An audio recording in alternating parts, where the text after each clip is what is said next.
Minister Mark Carney last Friday, where we spoke at length about the policies and legislation that are holding back Alberta's economy. This conversation was a positive first step, but it will take tremendous effort and cooperation to repair the damage to Alberta's economy caused in the last 10 years by Ottawa's destructive anti-resource agenda. Yesterday, I shared the bold steps that our government is taking to protect and stand up for Alberta's future with strength and resolve. And this includes the creation of a special negotiating team to represent our province in negotiations with the federal government in pursuit of a new Alberta Accord with Canada. This team will request reforms to guarantee port access to tidewater off the Pacific, Arctic, and Atlantic coasts for Alberta energy and resources, and all federal interference in the development of our provincial resources by repealing harmful federal laws like the No More Pipelines Law C-69 and the Net Zero Electricity Regulations, require Alberta's consent before imposing any export taxes or restrictions on our resources, and to grant Alberta the same per capita federal transfers as Quebec, Ontario, and British Columbia. We are also launching the Alberta Next panel to explore long-term options for economic and constitutional protections from Ottawa.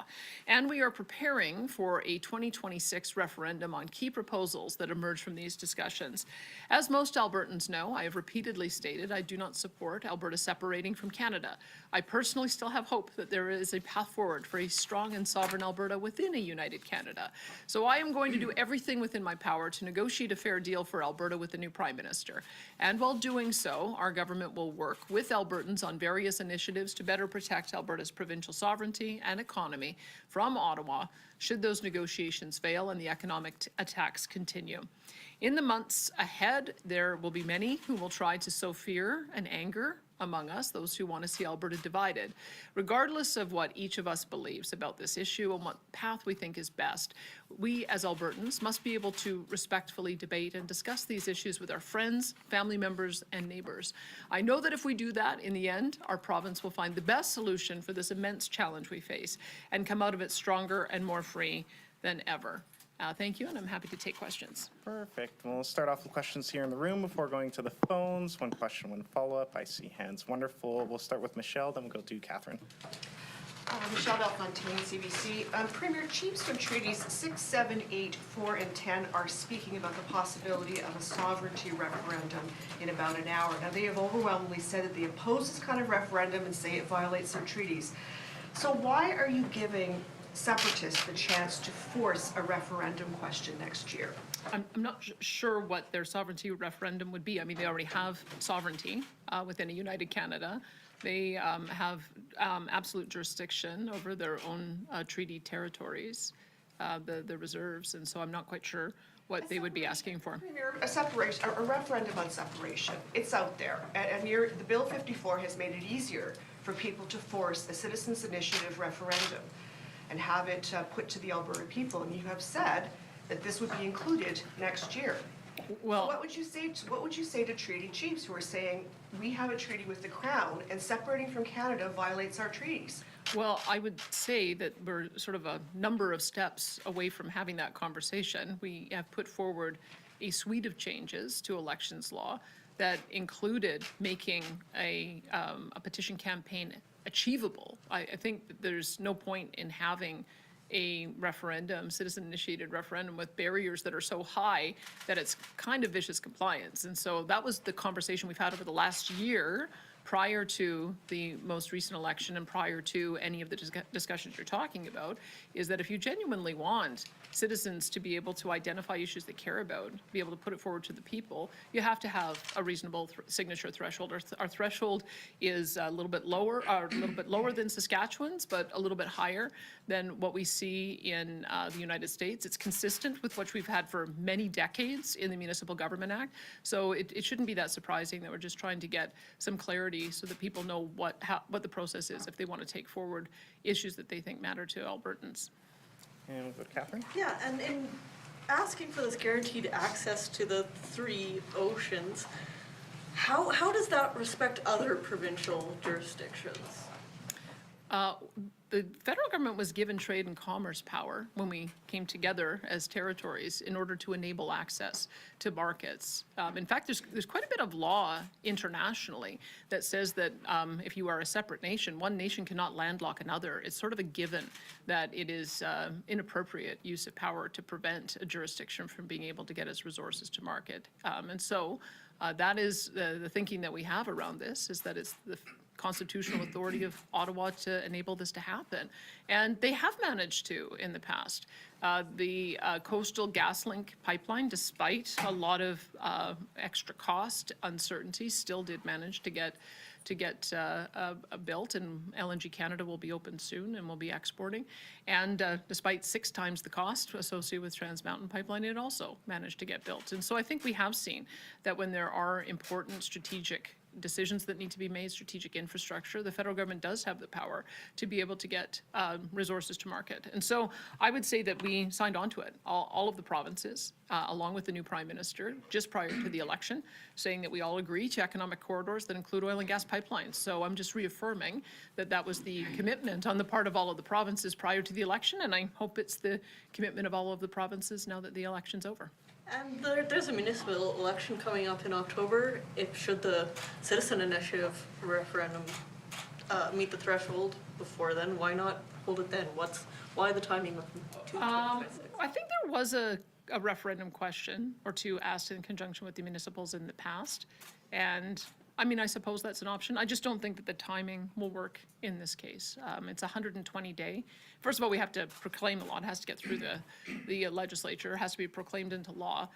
They have to change the regulations with Elections Alberta. I'm not sure quite when Elections Alberta will be ready to be able to oversee and launch a petition campaign.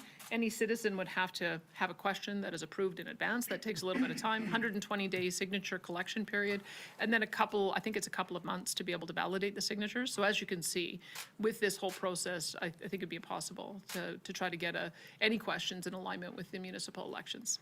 We'll go to Emmanuel, then we'll come to Shay. Emmanuel Castrovet, Greater Canada. Canada has had 2 independence referendums in the past. Prior to the 1980 referendum in Quebec, René Lévesque did campaign openly on this referendum and won in 76. Jacques Parizeau did the same in 94, just before the 95 referendum.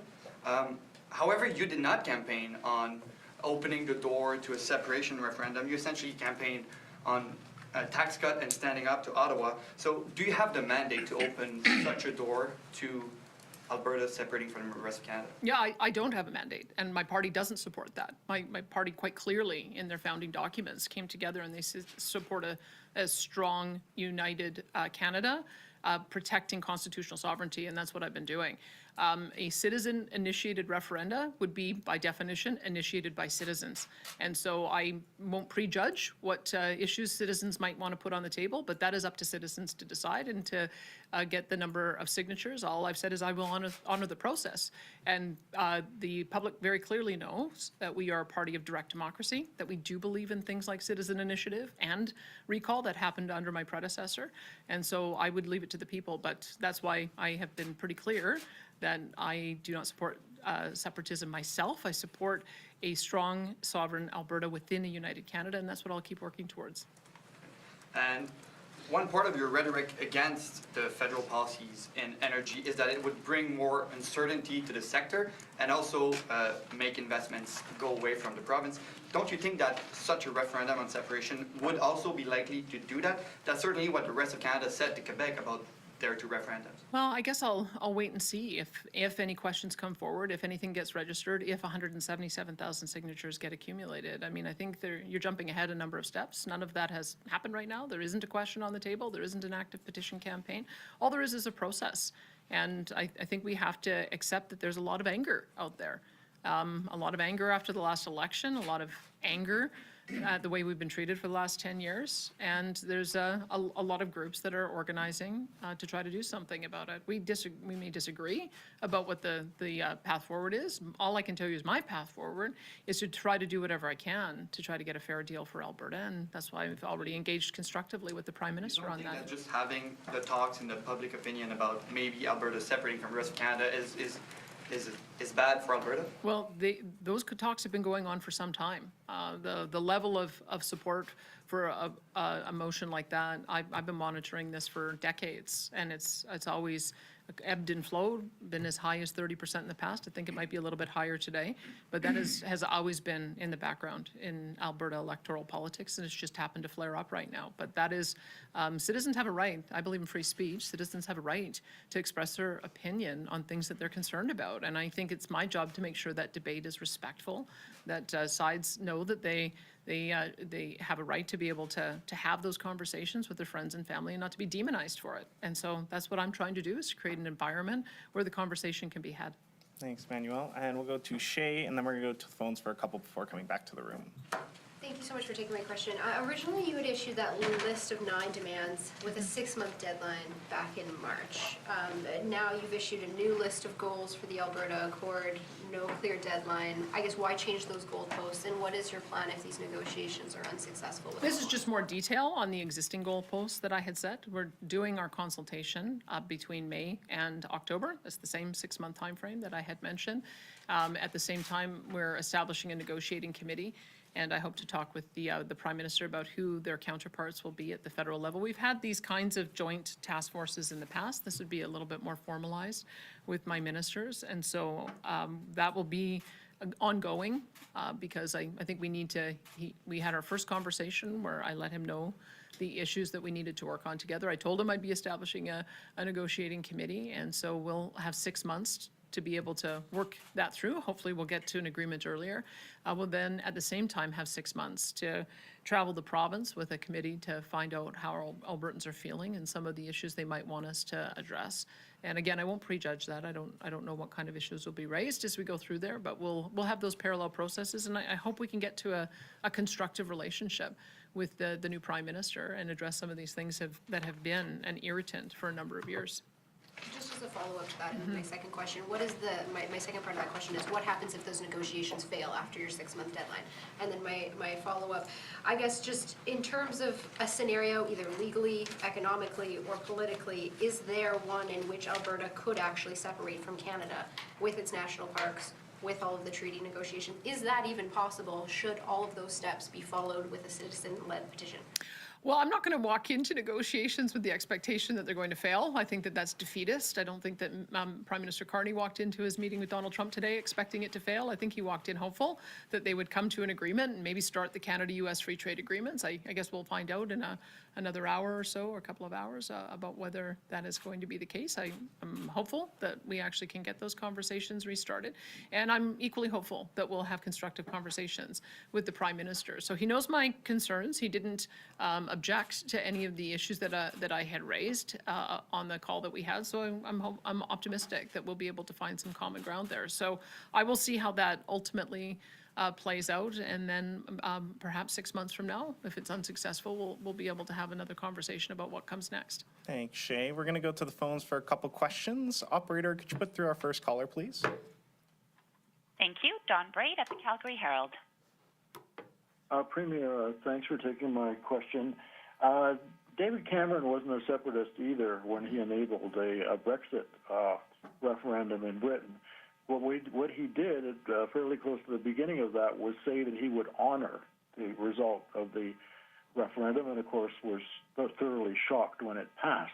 So my question to you is, will you say today whether or not, if a referendum on separation should carry sometime next year, you will honor that and start, if the answer is yes to it, that you would honor it and start the process to separate Alberta from Canada? I did say yesterday in my commentary that I will respect the wishes of Albertans. And so at the moment, they're a bit undefined about what it is Albertans want to do. There's been a number of different groups proposing different new relationships, different ways to express autonomy. So until I see an actual question with 177,000 signatures of Albertans that are supportive of it, it's difficult for me to know what that looks like. But I honor the process. I'm creating a process so that citizens do have a right to identify an issue and be able to bring it forward with the support of their fellow citizens so that it can be put to a referendum.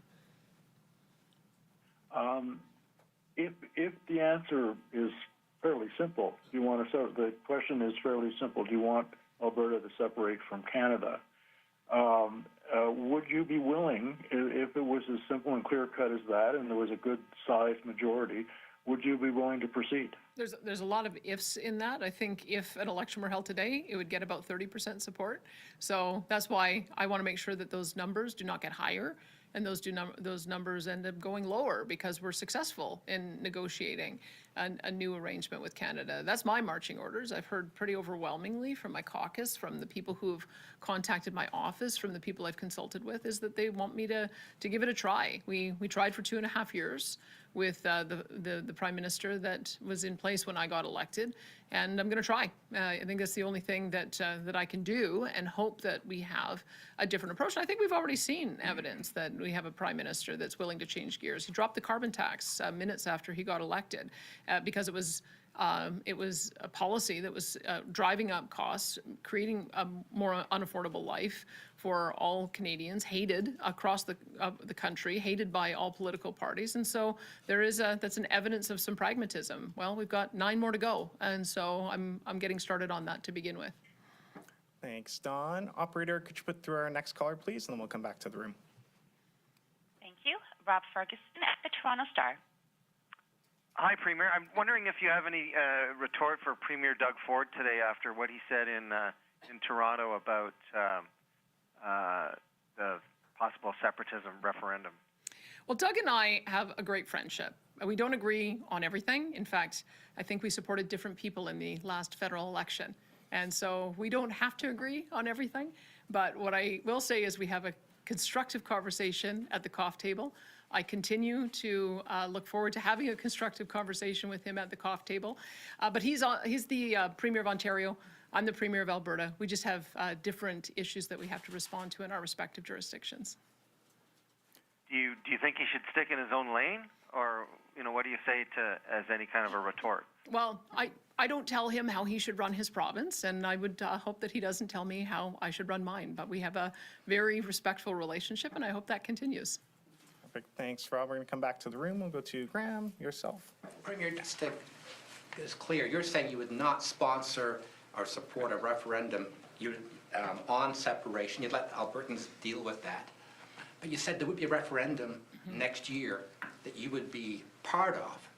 Explain what that would be looking at. Well, it depends what I hear from Albertans. There's a few things that I've heard. I've heard from our agriculture producers that they would like us to exercise Section 95 of the Constitution to take more control over managing agriculture issues because the federal government has come through with punitive changes that are preventing them from being able to run their operations. I'm thinking of the limitations on strychnine, which is going to result in massive crop losses, and other type of approaches.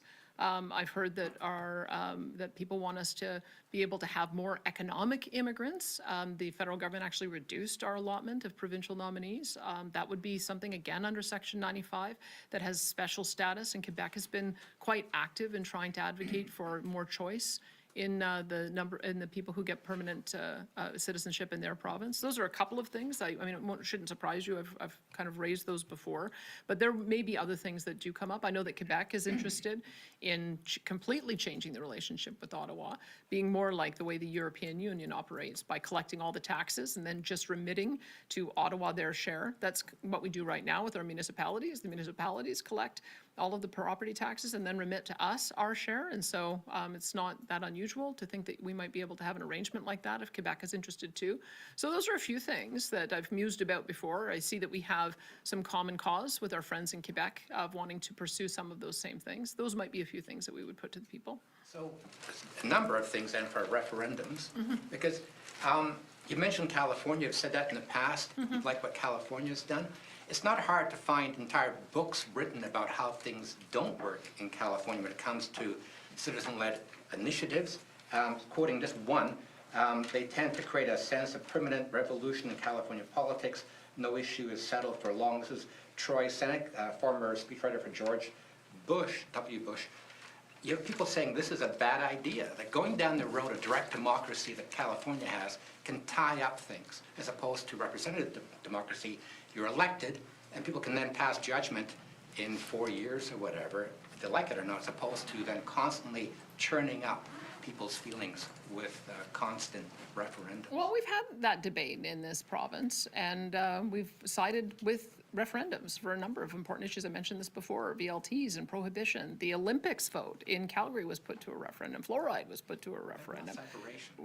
Well, again, I won't prejudge what it is that citizens choose to get signatures on. It could be any number of things that they choose to get signatures on. But the point is, it allows for them to have a mechanism, because it may be that there are some things that are an irritant or something that needs to be addressed that the legislatures are not bringing forward, and that gives the people the power. I mean, yes, it's a philosophical argument. I know that there are some who think that all decisions should be made by representation, and then there are those of us who believe it's a combination. I don't think Albertans want to vote on every little thing, but I think they might want to vote on some big things. And so now they have an opportunity to decide what those big things are. They have since this legislation was first brought in the prior UCP government, and now they have a little bit more clarity around the rules and what the signatures need to be. Thank you, and go ahead. Thank you. I'm Sarah with Global News. I'm just wondering, why did you make the decision to have your speech yesterday at 3 o'clock, just a day before Carney's meeting with Trump? I made the decision to have the speech a week after the election, a few days after I'd had a chance to meet with my caucus, a few days after I'd had a chance to meet and talk with Mark Carney. Those were the factors that I had under consideration about establishing that, and also because it was a very lengthy speech. As you probably saw, I didn't want to be reading my speech to you here today for 18 minutes, so I wanted to make sure that Eastern Canada knows all of our grievances. I don't think necessarily the reporting on Alberta's grievances are covered particularly well in Eastern Canada, but I know that people have been watching and wondering what was going to be happening in Alberta and our reaction, because Alberta was such an outlier. 65% of our people voted for a different political party. And so I wanted to be thoughtful in how I gave my response. And I think I was, and it was because of a lot of feedback that I got. But the timing was, it was a week after the election.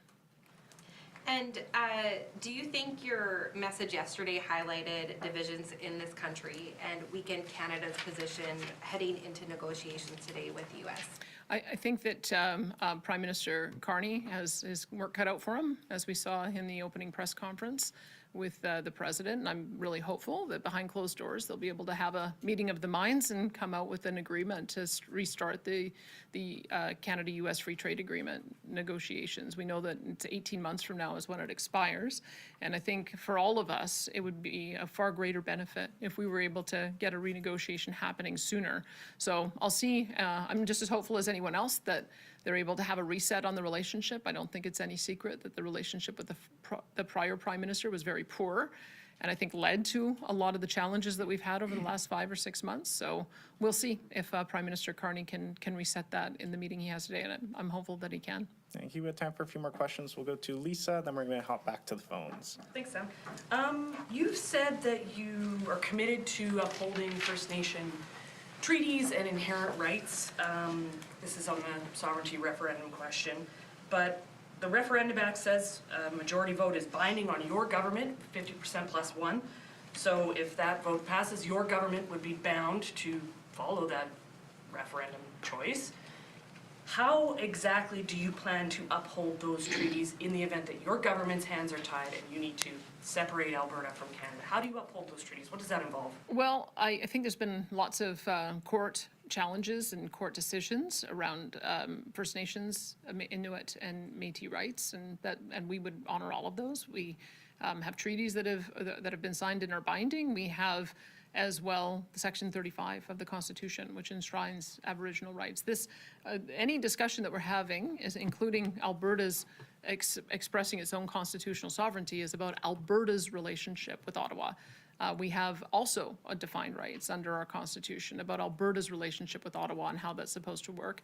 And I have never presumed that anything that we can do is going to impact First Nations rights. In fact, I've said the opposite, that we accept and respect the fact that they are sovereign jurisdictions in their own right. This is about trying to have Alberta's relationship with Ottawa improve. And just to follow up to that, I mean, you're saying that you never presumed it would impact Indigenous treaty rights, but we've got a large group of them representing just about every treaty, I think, in this country, saying this is a violation of their treaty rights.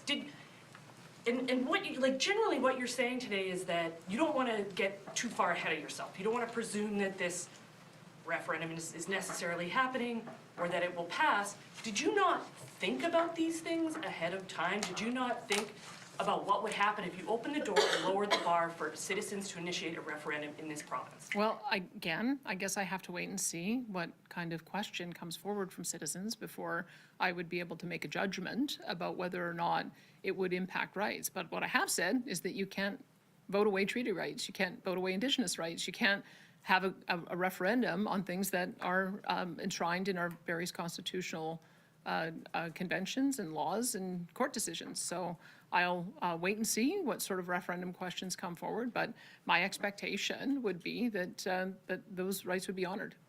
Thanks, Lisa. We're going to go back to the phones for our last few questions. Operator, could you put through the next caller, please? Thank you. Tamar Durrani from the Globe and Mail. Thank you, Premier Smith, for taking our questions today. My first question is about your speech from yesterday. Premier, you said that you don't personally support Alberta's separation from Canada, and you also said that you want several Liberal policies from over the last decade, particularly about energy, to be abolished by Ottawa. At the same time, you said you're going to allow discussions of potential separation to be brought up at these town halls that you'll be chairing with the new panel, all of which could lead to a referendum with the possible question of separation next year. Do you believe these actions from your government will impact the negotiations for a new fair deal you want your special Alberta negotiating team to have with Ottawa? And in turn, do you think these actions will affect Ottawa's negotiations with Washington, where President Donald Trump has said he wants to make Canada its 51st state? Well, I would hope that the near-death experience of the Liberals, where they were almost obliterated and had to change out their leader, was actually a wake-up moment for them, that they can't continue pursuing extremist policies that are supported by a fringe group of legislators like the NDP or the Bloc Québécois. And I would hope that that near-death experience made them realize that what Canadians want and Albertans want is to be an economic superpower that includes energy, includes food, includes getting all of our resources to market. I mean, if anyone should look at the results of the last few months and say, gee, it's time to recalibrate, it should be the current Prime Minister. So that's why I'm very hopeful, having talked to him and said now is the time for us to make good on the commitments that were made prior to the election, that were a joint communique released with all the premiers, and to make sure that we actually enact the things that were agreed to. As I said in my speech yesterday, that Albertans expect action, not just words. And so that's why I'm very hopeful that somebody who ran on a mandate to start doing the kind of things we're talking about is going to be serious about removing the barriers to make it happen. So that's my starting point going into the discussions. Thank you, Premier. My second question is a bit tangential. It's related to the Alberta Health Services investigation. Premier Smith, in light of the Globe and Mail's reporting on Alberta's Justice Minister, Mickey Emery, being a longtime friend and relative through marriage of Sam Raish, whose business dealing with the health authority are tied to a lawsuit and multiple investigations, do you believe this is a conflict of interest for the province? I want to be clear here before you answer. I'm not asking necessarily about whether this is against Alberta's Conflict of Interest Act. I'm asking this question because I want to know whether you think this is an appropriate relationship for the sitting Justice Minister and Deputy House Leader of Alberta to have with Mr. Raish. I'm not sure what you expect him to do. Should he divorce his wife so he doesn't have a relationship with the cousin anymore? Like, I think you're being unrealistic. We all have relationships. And the key for conflict of interest is that you cannot make decisions on anything that might benefit a private interest. He has made no decisions on anything that would impact the person you're questioning. So that's why the conflict of interest law matters, is because these do have very clear rules we're supposed to follow. There are very clear things we're not supposed to do. And I can tell you that Minister Mickey Emery is in no conflict of interest. Thank you. And we have time for 2 more questions. We're going to take 1 more from the phones, then we'll go to James. Operator, could you put through our next caller, please? Thank you. Rahim Mohammed at Post Media.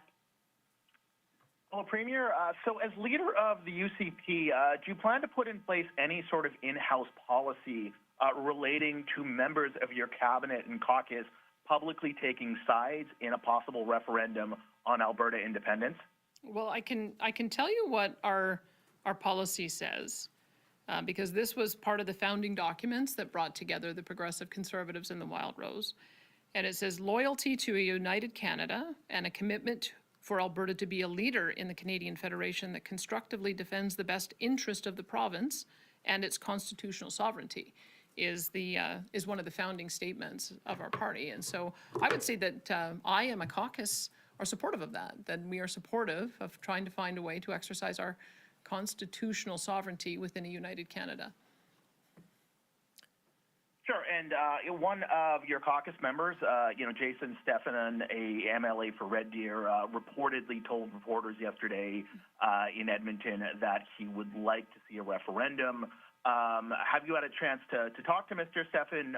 Does that come close to a line for you? Do you have any kind of a reaction to that statement? Well, if you listen to what I said yesterday, I would say that there's 3 different groups in Alberta, and we don't want to demonize any one of them, that we want to have a constructive conversation. We all have different ideas about how we get respect from Ottawa and how we have a constructive relationship within a united Canada. And so I'm looking forward to having that discussion, and I'm not going to be demonizing anybody who may have a different view on me. All I can do is try to convince people my view is right, that it's worth fighting for, it's worth giving it a try, it's worth doing the negotiation, and it's worth trying to find some way for the federal government to compromise. So that's been my position, and I'm hopeful that I'll be able to convince all Albertans that that's the right pathway.